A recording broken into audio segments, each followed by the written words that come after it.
Sub inspector level का आदमी एक डिस्ट्रिक्ट जज के ऊपर उस पर अनर्गल स्टेटमेंट देता है। जब कोर्ट इनसे जवाब मांगती है तो बोलते हैं कि आपका ये व्यवहार तो और लोगों के साथ भी ऐसे ही रहा है और ये महा बदतमीज किसी भी इंसान दिख रहे हैं, शक्ल से दिख रहे हैं। अब इनकी जगह कारागार ही हो सकती है। ये अपने आप को न्यायपालिका से ऊपर समझ रहे हैं और न्यायाधीश के खिलाफ में अनर्गल आक्षेप लगा रहे हैं।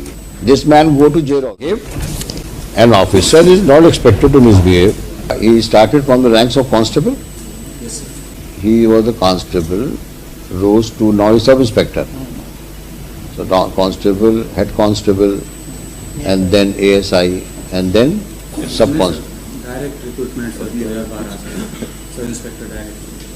उसके बाद में ज्वाइन करने के बाद में एग्जामिनेशन पास किया, ऐसा मैं समझ रहा हूँ। और 2012 में SI ऐसा जज साहब, you are a senior advocate. I have tolerated him thrice right now. He interrupted you and tried to speak. Either you withdraw and let me handle him, or if you want to argue on his behalf, then ask him not to. You seek complete instruction, then argue. If you do not have instructions, don't. It's a serious matter. It's a criminal contempt of court. This man go to jail also. This man may be removed from. अच्छा, ये नेता भी हैं।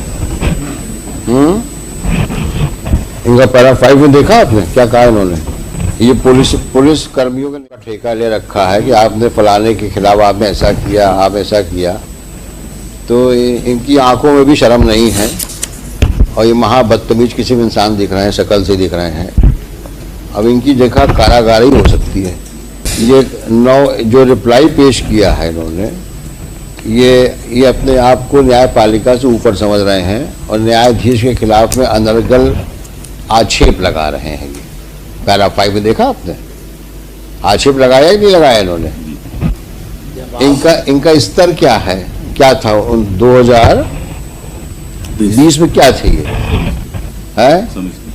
तो ये तो constable लायक नहीं है।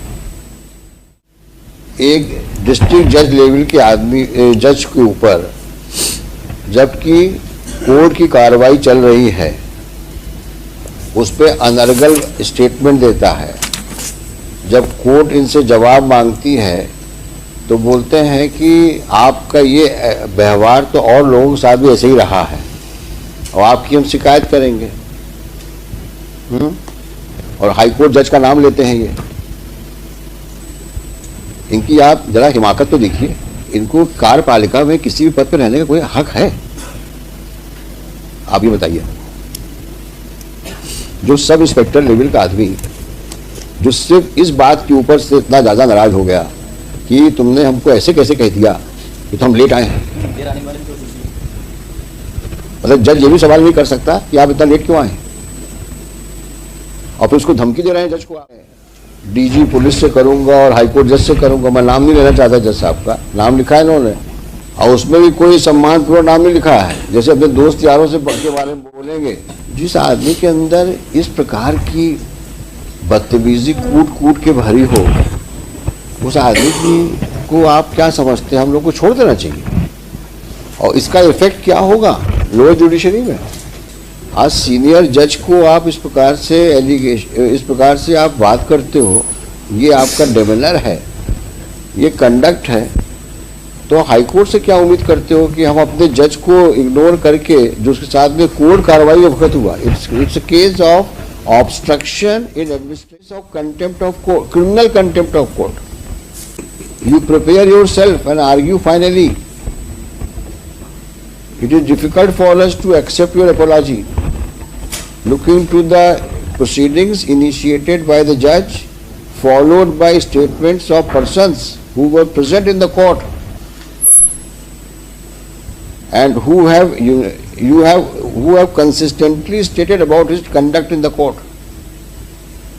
And this is further aggravated with the kind of reply he has given in the court on 11/1.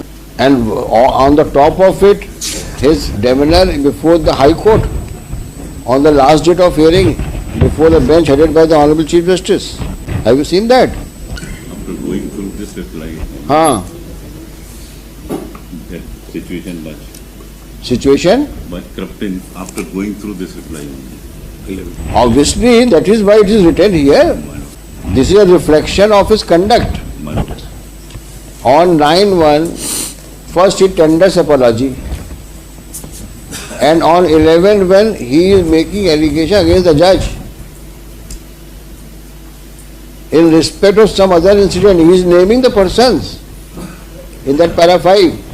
आपने इनके साथ में ऐसा बिहेव किया, ऐसा बिहेव किया. Look at him.